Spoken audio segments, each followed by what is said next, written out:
Tell me about your sign in your front yard. Well, you see, I'm 93 years of age. I was baptized when I was 10 years old. So I've got 80 years to talk about. How much time have we allocated for this? So how this all started was about a month or so ago. Phil Blassingame gave me a call from a local church up in Newside, Rocky Creek Baptist Church. Said he had been driving down the road and wanted to know if I could do some signs for him. He sent me an image of it, and it was Jesus 2020 sign. I don't think you can copyright Jesus and the number 2020. I will do that then. I've started noticing as I was traveling this summer, probably 3/4 of the driveways had Jesus 2020 campaign signs. You know, The day we delivered those to him, that same day, he said, I got to have some more signs. He said, I've already given them all away. I said, okay, so we did 10 more signs. and I think a small church in Raymer, Alabama, started it with all the chaos that's been going on this year, with all the riots and all the movements and everything. They said they just felt like that, you know, the person they needed to vote for was Jesus. Yes, I saw the Jesus sign and I was like, I like that. My take on it, I think is good in a sense, and hopefully that people are actually getting the message about Jesus, you know, that the Son of God, Jesus. Do you think anyone is going to put Jesus as a write-in candidate because of the signs? You know, a lot of people do a lot of things. It'd be interesting. So I don't know. It could be. And I just felt like if I was going to vote today, I'd vote for Jesus over any of them that's running because I thought he was more qualified. And he is very qualified.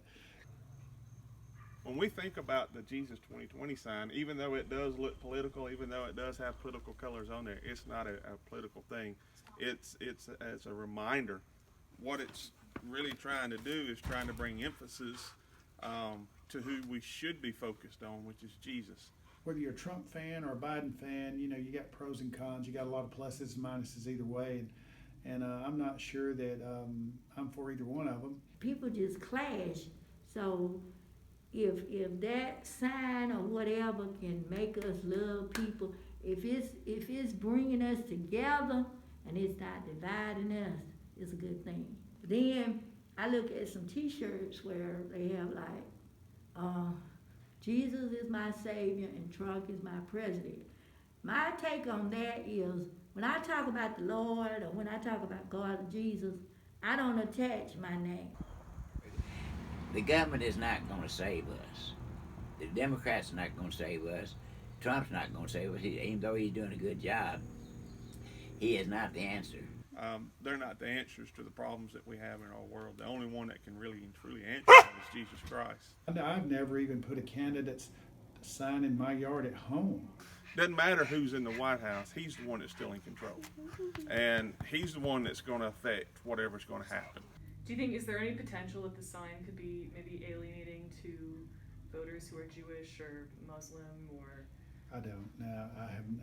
I never even thought it that way at all. Yeah, because I guess, you know, it's your right to display your belief, and you know, if whether you're Jewish or atheist or Catholic or whatever, you know, everybody's got their right for their own religion, and there's a freedom. That's one thing about the United States. Your freedom is your freedom. If you want to go to church, you go to church.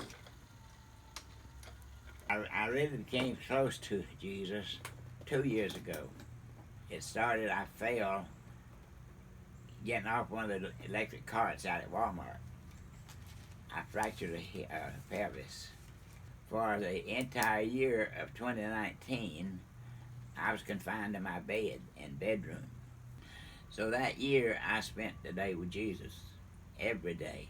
He and I became good friends. I already knew him, but I had forsaken him. He never left me. I was in World War II. I could go back many times and see that he was there when I wasn't, but he was faithful. One of the churches wanted to put a sign in my yard. I said, glad to get it. I think it's just, I mean, we all got the joke, you know, 2020, you know, what else could happen? You know, I mean, it's just been one of those years that we've all had to kind of stick together and help each other out. I just wanted to display my belief in Jesus, and that's who I was going to vote for.